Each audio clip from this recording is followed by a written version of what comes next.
sehingga pada malam hari ini kita masih bisa melaksanakan sholat maghrib berjamaah dalam keadaan sehat walafiat. Sholawat beriring salam semoga selalu tercurah kepada Nabi Muhammad SAW yang selalu kita harapkan syafaatnya di hari kiamat. Jemaah yang dimuliakan Allah, melanjutkan pembahasan yang sebelumnya tentang syarat khutbah.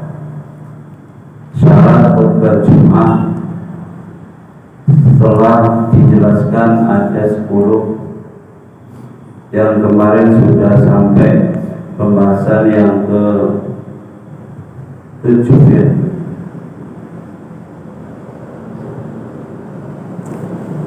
Puasa biruha yang ke-7, saya ulang.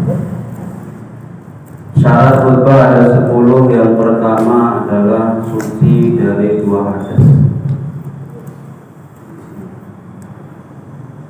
Suci dari 2 hadas, hadas kecil dan hadas besar. Ini saya ulang lagi supaya nggak lupa. Khotib harus suci dari 2 hadas, hadas kecil dan hadas besar. Khotib harus tahu bahwa ini termasuk syarat khutbah. Maka sering ditanya, Ustaz, kalau misalkan setelah khutbah turun mau sholat minum dulu, itu gimana? Mungkin serak suara imamnya, jadi mau sholat itu minum dulu. Kira-kira boleh atau tidak? Benar. Boleh nggak? Boleh. Kalau makan dulu boleh? Nggak boleh. Minum boleh, makan nggak?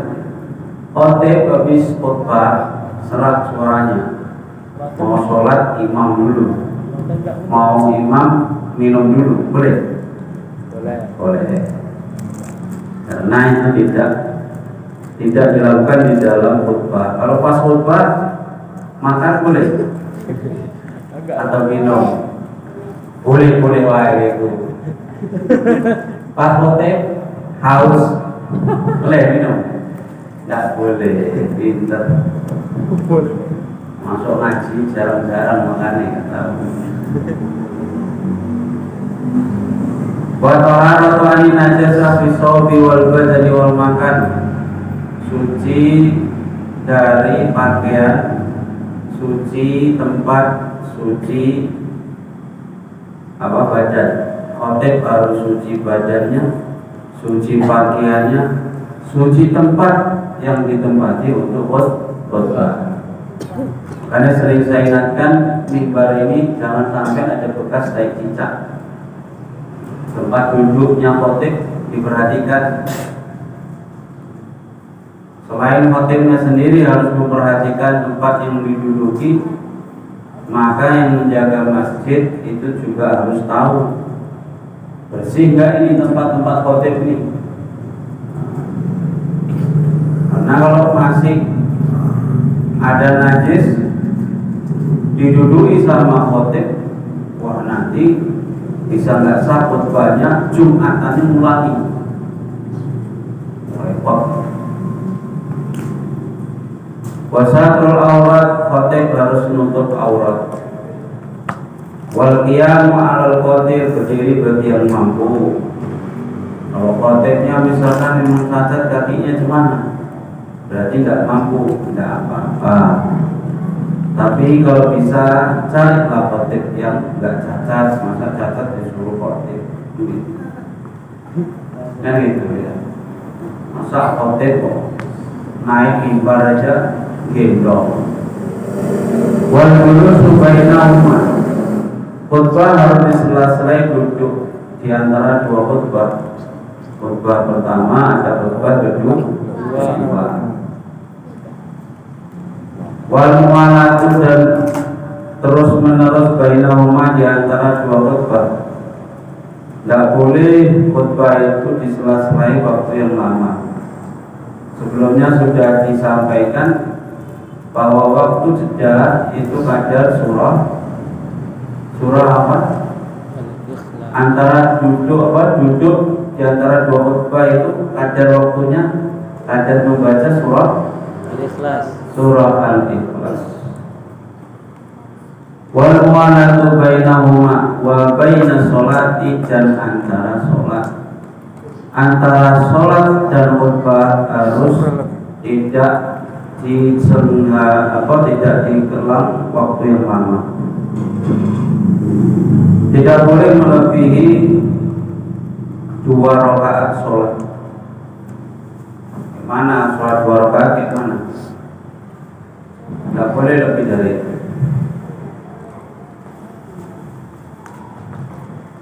Wasabi'uha al-muwalatu bainahuma wa baina sholat, bahkan wa baina arkani kullin minhuma, di antara rukun-rukun khutbah satu dengan yang lain itu tidak boleh disela dengan waktu yang lama. Kita tahu bahwa rukun khutbah ada 5. Yang pertama kemarin alhamdulillah, membaca alhamdulillah. Itu rukun. Kalau madzhab Syafi'i tidak dibaca, orang khotib nggak baca itu nggak sah. Alhamdulillah, nahmaduhu wa nasta'inuhu wa nastaghfiruh wa na'udzu billahi min syururi anfusina wa min sayyiati a'malina. Ada alhamdulillah, membaca alhamdulillah, kemudian sholawat Nabi. Hitung deh ini kira-kira Arab ditraktir Arab. Aku berbalik Pak. Senek-seneknya mujur. Suruh, makanya mengguli kok. Rukun khutbah yang ada 5. Di antara rukun khutbah yang 5 ini tidak boleh diselai waktu yang lama. Biasanya yang diselai waktu yang lama itu adalah wasiat bitakwa sama doa. Kan biasanya setelah wasiat bitakwa, ittaqullaha haqqa tuqatih wa la tamutunna illa wa antum muslimun. Terus baca ayat, harusnya kan ada doa gitu. Ya. Rukun khutbah itu apa saja? Coba ayat ulang. 1 alhamdulillah, membaca alhamdulillah. Sholawat ala Nabi, wasiat bitakwa, ittaqullah. Terus qiraatu ayatin, membaca ayat dalam apa? Membaca ayat Al-Qur'an. Yang terakhir itu biasanya apa? Itu biasanya doa. Tapi doa ini fi apa khutbah yang kedua. Biasanya di khutbah yang kedua. Nah, khutbah yang kedua itu biasanya nggak ada materi disampaikan. Jadi aman. Nah, antara khutbah satu dengan khutbah yang kedua itu biasanya disela-selai sama isi materi itu tadi. Nah, sholat ittaqullah, terus baca ayat, habis itu menyampaikan isi dari khutbah tentang apa. Maka itu tidak masalah, ya, karena itu nasihat. Yang tidak masalah menyela-nyelai antara dua khutbah itu adalah baca Al-Quran walaupun lama, itu tidak apa-apa. Atau nasihat itu tidak masalah walaupun lama. Jadi praktek yang sudah ada ini sudah benar apa belum? Ya kira-kira walaupun benar kita harus tahu ini sebenarnya gimana aturannya. Apa khutbah itu asal ngomong atau ada caranya? Tetap ada caranya. Ada namanya rukun. Yang rukun ini kalau tidak dilakukan ini bisa menjadi tidak sah khutbahnya. Ya, ini wajib bagi khotib mengetahuinya.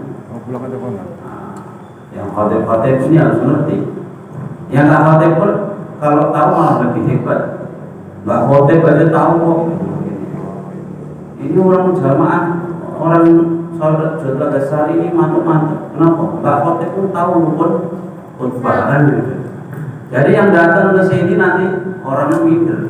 Jadi di sini orangnya alim-alim. Mbak khotib pun tahu dia rukun khutbah. Karena orang yang khotib itu nengok orang yang ngerti rukun khutbah itu agak minder, merasa diteliti.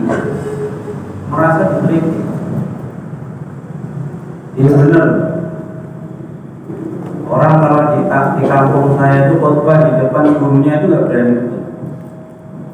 Kalau enggak karena terpaksa nggak berani. Sampai sekarang itu masih berlaku di sana. Kok masih ada gurunya disuruh khutbah nggak akan mau, nunggu gurunya yang nyuruh baru mau. Nah ini kan enggak, anak baru lulus SMA berani khutbah, disuruh ngedek jadi khutbah. Kalau di sana enggak. Bahkan saya sudah hampir lulus alim itu, kelas alim itu. Oh iya udah lulus bahkan. Saya disuruh khotib karena tidak bisa. Khotibnya beralat. Saya nggak berani. Karena di sana itu orang pintar-pintar. Walaupun khotbah ngerti semua.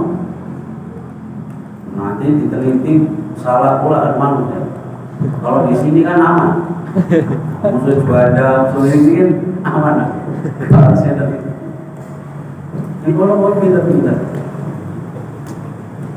Sedikit banyak tahu. Makanya kalau ini nanti tahu, orang-orang yang datang ke sini pun tahu dia harus hati-hati. Hati-hati kalau begini wongnya tiap malam Ahad harus belajar fikih. Sini belajar syarat khutbah, jangan asal khutbah di sini. Tahu khutbah ada 5, apa saja? Alhamdulillah, baca alhamdulillah atau innal hamdalillah wa nahmaduhu wa nasta'inuhu wa nastaghfiruh. Pokoknya ada kata alhamdulillah. Kemudian sholawat ala nabi, summa sholatu wassalamu gitu. Atau biasanya Allahumma sholli ala sayyidina Muhammadin. Pokoknya ada sholawat. Kemudian ada wasiat bertakwa. Ittaqullah ya ayyuhalladzina amanu taqullah. Karena ada kata-kata ittaqullah. Kemudian qira'atu ayatin, baca ayat Al-Qur'an. Baca ayat Al-Qur'an, satu ayat yang memahamkan. Ingat ya, ayatnya yang memahamkan. Kalau ayatnya yang memahamkan gimana? Ya kurang pas, nggak menutupi syarat. Ayatnya harus memahamkan. Ada baca surah misalkan alif lam mim, paham nggak? Dia nggak paham. Ustaz, sebenarnya ayatnya itu memahamkan, tapi orang-orang karena nggak paham bahasa Arab jadi nggak paham. Itu gimana? Sama dibaca pun ayat. Ya ayyuhalladzina amanu taqullaha wal tanzur nafsum ma qaddamat lighad, paham nggak? Oh, udah paham juga kan? Jadi maksudnya ayat yang memahamkan ini memahamkan bagi siapa? Ayat yang memang jelas yang memahamkan itu ya minimal ayat ini tidak ayat yang samar, kayak ayat-ayat musyabbihat, kayak di awal-awal surah alif lam mim, alif lam ra, alif lam mim, alif kayak gitu, yasin, toha, itu gimana artinya? Nah, itu nggak memahamkan. Itu namanya ayat musyabbihat. Lah sing ayat-ayat yang jelas ya selain itu. Dzalika kitabul raiba fihi hudan lil muttaqin. Satu ayat. Sudah paham? Sudah. Nah ini jamaahnya tetap gak paham. Ya urusan mereka itu. Yang penting ayatnya sudah memahamkan. Urusan jamaah paham apa enggak itu urusan jamaah sendiri.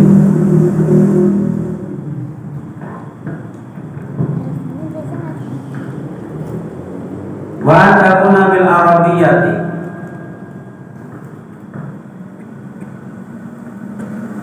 walau haliman taraka rukni, walam yadri hal huwa minal ula aw saniyah. Hal yajibu i'adatuhu ma'am i'adatu saniyah faqat fihi nadhar. Kalau misalkan seorang khotib dia itu yakin tadi ada rukun yang nggak dikerjakan. Dari rukun khutbah yang 5 ini dia yakin ada salah satu rukun yang ditinggal. Jadi cemana begitu, tapi dia lupa yang ditinggal rukun tadi pas khutbah pertama atau khutbah kedua. Nah, ini ada keraguan. Jadi kalau begitu kejadiannya, apakah dia itu mengulangi khutbah atau mengulangi khutbah yang kedua saja? Ingatnya itu pas di siap khutbah kedua baru ingat. Kayaknya tadi ada yang tinggal rukun. Tapi yang pertama dan yang kedua ya khutbah. Nah, ini maka ada pertanyaan. Apakah yang diulangi itu yang kedua atau diulangi semuanya khutbah dua-dua itu? Lehimali ayakun al-matruk minal ula fayakun julusu malakban fatak mulu bisaniyah wa yaja'alu majmu'u ma khutbatan ula fayajlisu ba'daha wa ya'ti bisaniyah wa bitakdiri qawlil matruki minas saniyah wal julus ba'daha la yadu li'anna ghayatahu annahu julusun ba'dal khutbah wa la yadurru.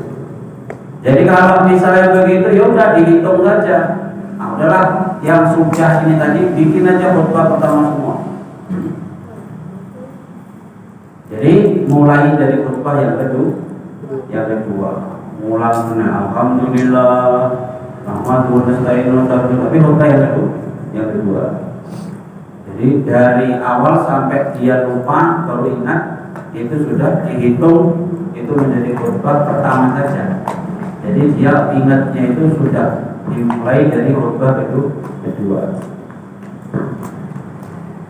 Wa ma yati bihi ba'da taqrir lima atta min khutbah asalnya sekitar 5 tarakahu minha.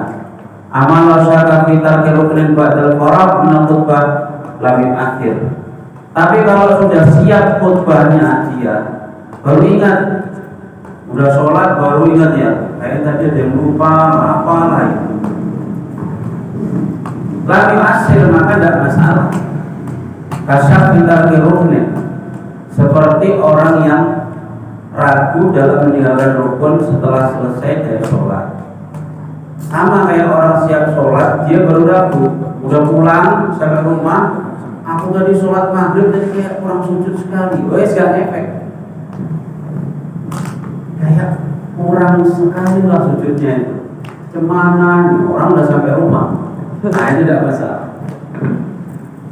Ya kok telat kali banyaknya ini, udah sampai rumah baru ingat. Nah, kadang bener, kadang gitu juga. Udah sholat, udah siap baru ingat. Itu sering gitu. Apa namanya sholat sendiri. Sholat sendiri itu mah rawan lupa. Kenapa kita disuruh berjamaah jadi makmum? Karena yang bertanggung jawab itu ya imam. Jadi kita lupa pun di belakang yang penting ikut kan gitu. Karena banyak kan kita ini sholat ini lupa. Pasti ada lupanya. Entah lupa doanya, entah lupa sama yang kita hadapi, itu masih ada lupanya. Orang manusia itu makhluk khotoban manusia, tempatnya salah dan lupa. Jangan pula kita menganggap aku sudah ingat kok sholatku 3 kali udah pas. Nah, sholat 3 kali pas, tapi waktu sholat ingat nggak apa yang dibaca? Dihayati setiap bacaannya. Kemudian dihayati pas sujud rukuknya, kita ini sujud kepada siapa? Kita rukuk ini ngapain? Kadang banyak orang yang lupa begitu. Makanya kadang siap sholat berapa kali pun nggak efek pada kepribadian kita. Karena waktu sholat sering lupa. Dan tujuan sholat itu apa? Sholat itu supaya bisa tanha anil fahsya'i wal munkar, supaya mencegah dari keburukan dan kemungkaran. Sholat kalau diayati betul itu ngefek dalam kehidupan sehari-hari. Orang itu nampak khusyuk, nampak benar orang ahli sholat itu nampak betul. Nah, ini ahli sholat, ini orang ini perbuatannya baik, mau buat dosa pun takut. Tapi kalau sholat gak dihayati, ya sama aja, kehidupannya sama aja kayak gak sholat. Terus yang disalahkan sholatnya. Oh, rajin ke masjid pun kalau kelakuannya masih kayak gitu, ngapain? Orang yang dia salahkan biasanya kan yang sholat, bukan orang nih. Rajin ke masjid tapi kelakuannya kayak gitu, ngapain? Biasanya orang itu. Pertanyaan itu salah kayak gitu. Harusnya begini, dijawab begini. Lah, rajin ke masjid pun masih kayak gitu, apalagi nggak ke masjid? Nggak ke masjid. Begitulah cara dijawab. Ngapain lah kalian ngaji tiap hari kalau masih kayak gitu aja kalian? Salah, jawab aja. Aku ngaji tiap hari aja masih kayak gini, apalagi kayak kau yang enggak ngaji. Nah begitu. Ngapain aku kerja capek-capek kalau masih miskin, masih susah? Aku kerja capek aja masih susah malah daripada kamu enggak. Apalagi enggak kerja, apa makin enggak susah nah? Jawabannya begitu. Ngapain kok kerja capek-capek kalau masih miskin? Bukan begitu bahasanya. Kerja saja masih kurang, apalagi tidak kerja. Sama, kita ngaji saja masih kurang baik di mata orang, apalagi kita tidak ngaji kan gitu. Wa yakuna bil arabiyyah. Khutbah, syarat khutbah selanjutnya adalah yang 8 ayat-ayat bil arabiyyah, yaitu dengan bahasa Arab. Menurut mazhab Syafi'i kalau khutbah itu pakai bahasa Arab. Sekarang khutbah di sini pakai bahasa Indonesia. Kalau di Inggris pakai bahasa apa? Inggris. Di Karo berina. Kalau di Jawa pakai bahasa Jawa. Tengoklah. Khutbah di sana kalau bahasanya bahasa halus, kayak bahasa orang wayang kulit itu. Jumatan para jamaah itu rawuh. Sepeda mau samio ngarasaken syukur dumateng Allah Subhanahu wa taala. Ingkang sampun maringi kathah kenikmatan dumateng kita sedaya. Orang dengerin ngomong apa?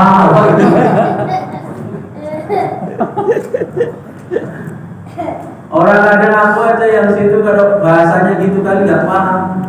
Wah ini orang Jawa, tapi aku kok nggak paham.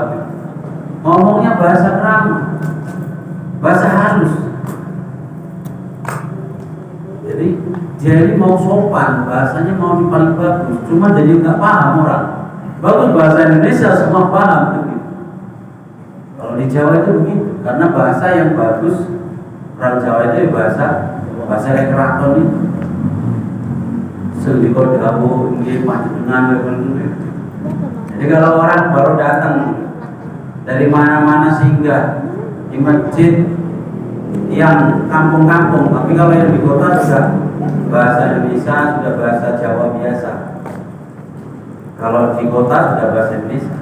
Kalau masih di kampung-kampung bahasanya bahasa kerama halus semua, nggak paham kita.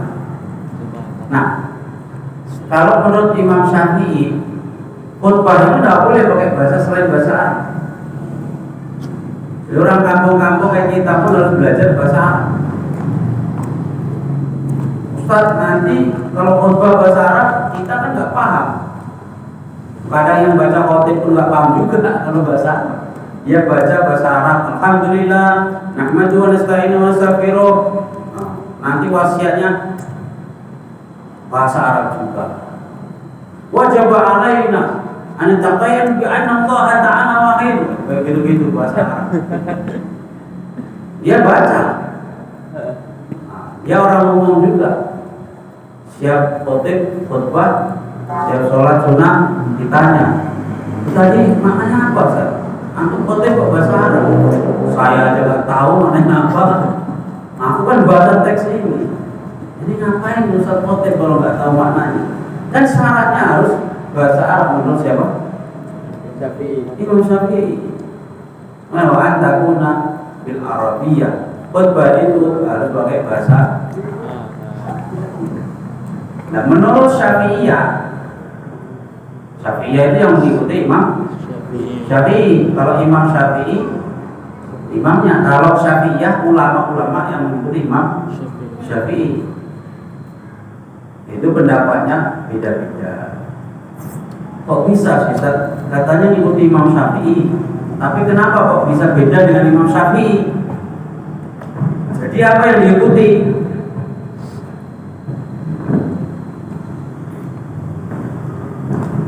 Beda dalam cabang-cabang. Tapi kalau furu', ya, tapi kalau usul pokok itu tidak akan beda. Ya. Mengikuti kaidah fikihnya Imam Syafi'i itu mengikuti yang usul-usul saja. Tapi kalau yang cabang-cabang itu imam-imam yang ulama-ulama yang ikuti mazhab Syafi'i itu banyak yang beda. Imam Syafi'i misalkan berpendapat bahwasanya kalau perempuan harus bercadar.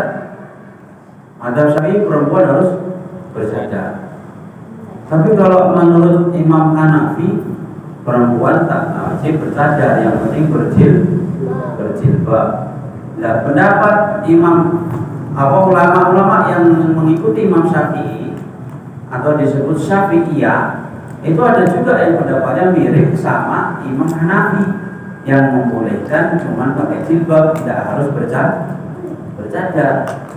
Makanya kata Babon, kamu enggak sama pun kayak Imam Syafi'i, yang penting mengikuti ulama Syafi'iyah, ulama-ulama yang masih mengikuti mazhab Syafi'i, jangan sampai mengikuti ulama mazhab lain. Karena di Syafi'iyah itu banyak ulama-ulama yang istilahnya beda dengan Imam Syafi'i. Cuman beda pemahaman dalil. Dan sekarang kan orang dicampur. Menurut Imam Hambali ini, Imam Syafi'i ini kualitas mazhab sekarang. Makanya sekarang orang-orang itu makin lama makin bingung, bukan makin pintar, makin bingung. Yang benar yang mana? Sampai ada orang baru belajar, tiba-tiba dia belajar langsung beberapa pendapat imam mazhab. Makanya orang-orang kampung dulu itu nggak ada rame-rame karena belajarnya cuma satu, mazhab Syafi'i. Orang kampung-kampung dulu cara sholatnya, cara apanya itu ya mazhab Syafi'i. Dulu nggak ada DG rame-rame, nggak ono. Paling sing rame-rame itu zaman saya kecil itu ya cuman masalah kunut sama nggak kunut gitu aja. Taraweh jumlahnya berapa? Ada yang 8, ada yang 20 gitu aja. Ya. Itu dari dulu kayak gitu. Karena paling mayoritas mazhab kita Syafi'i di Indonesia. Saiki bukan cuma itu saja. Saiki semua macam-macam segala pendapat fikih itu sudah semua didatangkan. Kalau mazhab fikih Syafi'i itu begini, kalau mazhab fikih Hambali begini, kalau Imam Hanafi begini. Sebenarnya ini kemajuan atau kebingungan?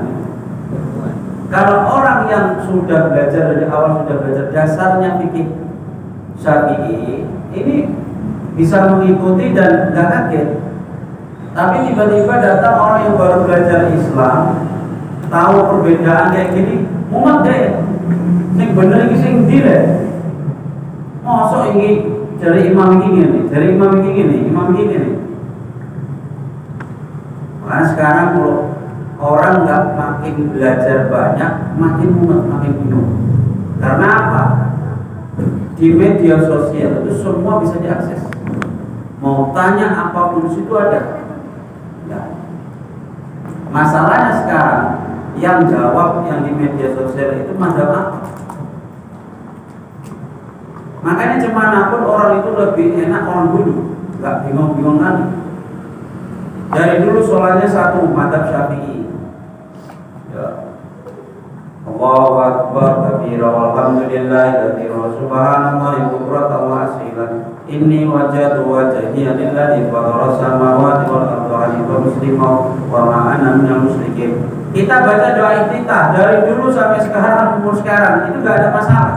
Tiba-tiba sekarang musim media sosial ada pendapat yang masuk. Itu bacaan iftitah itu yang benar begini, yang benar begini, yang benar begini. Kalau yang kayak gini nggak ada dalilnya, bingung meneh. Gara-gara nonton Nabi jadi bingung. Loh, ini kata Ustaz ini kok